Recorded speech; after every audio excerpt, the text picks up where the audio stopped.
उन जिहादियों का इंतजाम करना शुरू करो, जहां मिले डैश डैश उनको वहीं मारो वहीं तोड़ो। यही सब कुछ चल रहा है। बुलडोजर कार्यवाही चल रही है और ढूंढ ढूंढ कर मुसलमानों के घरों को निशाना बनाया जा रहा है।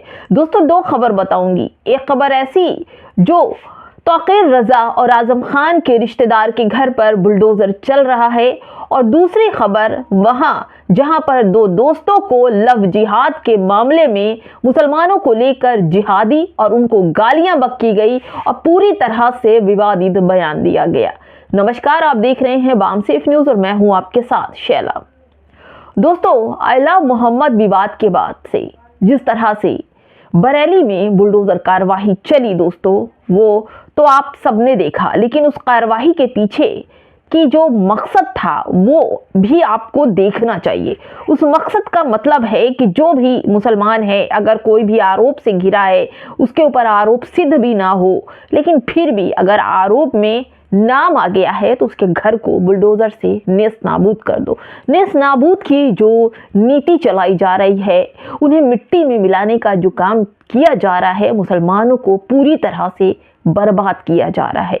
उनके बहिष्कार के साथ साथ उनके मकान, दुकान और उनके व्यापार पर भी लगातार बुलडोजर चल रहे हैं, ताकि वो ना कमा सके, ना खुद को डेवलप कर सके, ना उनके बच्चे पढ़ सके, सब रोड पर आ जाए। सारे मुसलमानों के मकान को, ज़मीन को, मस्जिद मदरसों को ज़मीन में नेस्त नाबूद करके उन्हें रोड पर लाने की पूरी तैयारी, मुहिम चल रही है और इसका पूरा साथ प्रशासन दे रहा है, क्योंकि आरोप लगे हैं, सिद्ध नहीं हुए हैं। ये कौन सी राजनीति के तहत कहिए या फिर कहिए कि कौन सा कानून और कौन सा संविधान कहता है कि आरोपी के रिश्तेदारों के घर भी बुलडोजर चला दीजिए।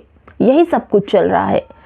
देखिए दोस्तों, बरेली में मौलाना तौकीर रजा के करीबियों और रिश्तेदारों मोहम्मद राशिद, सरफराज और मोहसिन के अवैध निर्माण, खासकर मैरिज हॉल जैसे इवने फरहत और गुड मैरिज हॉल पर बुलडोजर कार्रवाई की गई, जिसे प्रशासन ने अवैध कब्जों और नक्शा पास न होने के कारण बताया और उन्हें ध्वस्त कर दिया।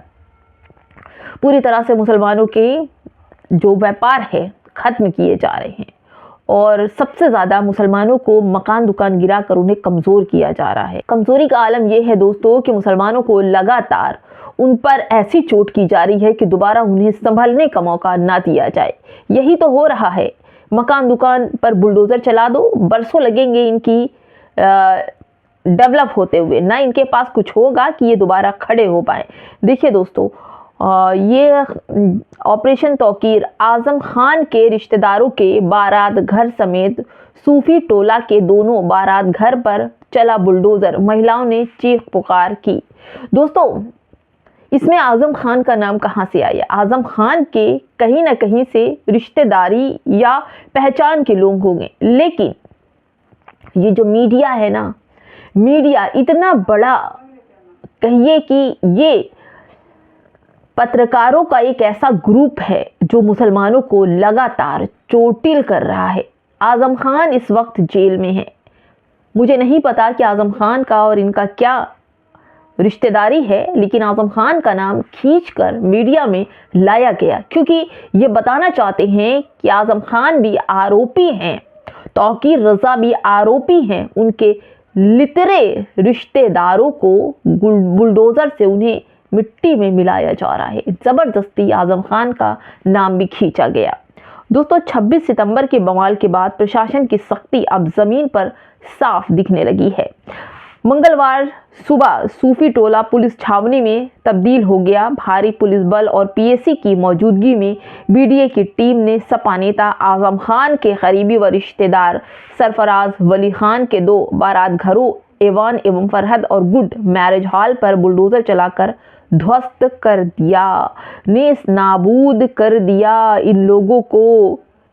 यानी कि दोस्तों, पूरी तरह से मुसलमानों पर बुलडोजर चल रहे हैं और पूरी तरह से इन्हें नेस्त नाबूद किया जाता है। वहीं अगर बात की जाए तो आरोपी तो एक होता है, लेकिन क्या मैं एक सवाल आपसे पूछती हूँ कि क्या सिर्फ मुसलमानों ने अवैध कब्जा किया हुआ है घरों, मकान, बिल्डिंगों पर? क्या और कम्युनिटी ने सब कुछ एकदम साफ सुथरी है? किसी ने कुछ भी नहीं किया है। क्या उनके घर कभी बुलडोज़र की खबरें आपने सुनी? क्या कभी आपने देखा कि किसी और कम्युनिटी के घर अवैध पर बने हुए हैं? अगर आप कागज़ देखें तो मैं दावे के साथ कहूँगी 70% लोग अवैध ज़मीन पर हैं और 20% मुसलमान। तो दोस्तों आप ये सोचिए कैसे मुसलमानों को सिर्फ और सिर्फ टारगेट करके उनके घर मकान दुकान जो तोड़े जा रहे हैं। दोस्तों कलेजा निकल आता है। एक मंदिर टूटा 1400 साल पुराना, याद है आपको? झंडे वलान वाला मंदिर दिल्ली में। महिलाएं कैसे रोती रहीं, बिलखती रहीं, चीखती रहीं, चिल्लाती रहीं, लेकिन बीजेपी सरकार ने वहां पर पार्किंग बनाने के लिए मंदिर तोड़ दी। किसी का घर टूटा, बनारस में घर टूटा, दुकान सड़क चौड़ी करने के लिए दाल मंडी टूटी, वहां पर महिलाओं ने विरोध किया। किस कदर हिंदू मुसलमानों के कलेजे बाहर आ गए। मथुरा में यही हुआ। मथुरा में जिस तरह से बिल्डिंगें तोड़ी गई, बीजेपी नेता के घर तोड़े गए, बेटियां बिलखती रहीं, रोती रहीं, लेकिन तोड़ दिए घर।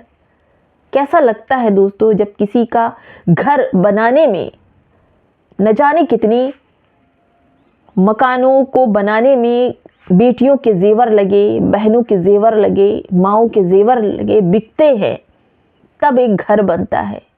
तिनका तिनका लोग अपने पेट की रोटी को कम करते हैं, उसके बाद घर बनाते हैं, व्यापार करते हैं।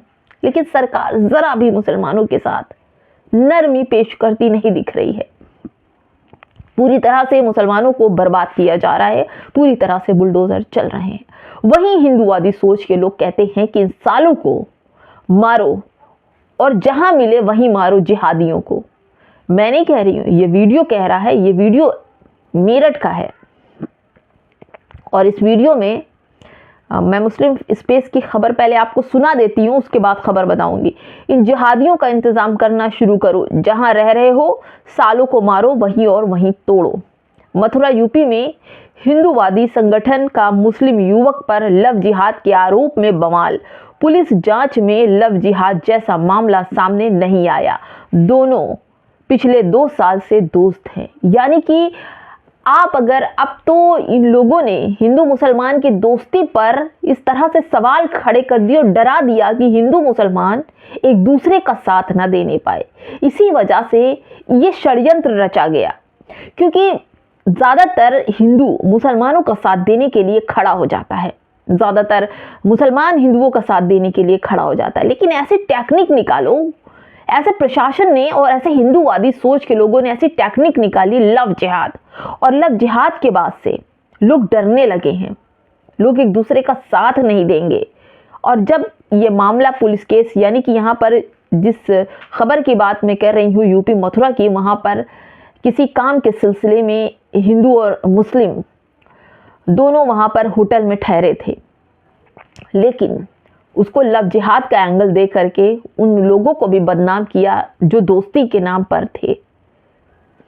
पुलिस वालों ने जब जांच की, जो मामला सामने खुलकर आया, तो इनका थूक इन्हीं के मुंह पर पड़ गया, क्योंकि वो लोग 2 साल से केवल और केवल दोस्त थे। और ये पूरी मामले की जांच वहां की मेरठ पुलिस ने की। लेकिन हिंदूवादियों की सोच इससे ऊपर उठी नहीं रही है, नीचता की हदें पार किए हुए हैं। बस नाम मुसलमान का कहीं आ जाए तो उनकी भावनाएं आहत हो जाती हैं, ये एकदम उछल पड़ते हैं। और साथ ही साथ वो महिलाएं भी, जिनके घर भी बेटियां होंगी, बहनें होंगी, और इस तरह की हरकत करती हैं खुलेआम, जो लड़की आई है उसकी भी बेइज्जती कर रहे हैं। शर्म नाम की चीज खत्म हो गई है। जहां मुसलमानों के नाम जुड़े होते हैं उनके घर तोड़ दो, मुसलमान कहीं ठहरे हैं तो उनको बदनाम करो, गाली दो। पूरी तरह से मुसलमानों का बाइकॉट शुरू है। दोस्तों संभलना होगा, समझना होगा, और कमेंट बॉक्स में हमें ज़रूर बताइएगा कि आखिर आरोपियों के घर बुलडोज़र तो चलता है, क्या रिश्तेदारों के घर भी बुलडोज़र किसी साजिशाना तहत बुलडोज़र चल रहे हैं? कमेंट बॉक्स में ज़रूर बताइए। नमस्कार।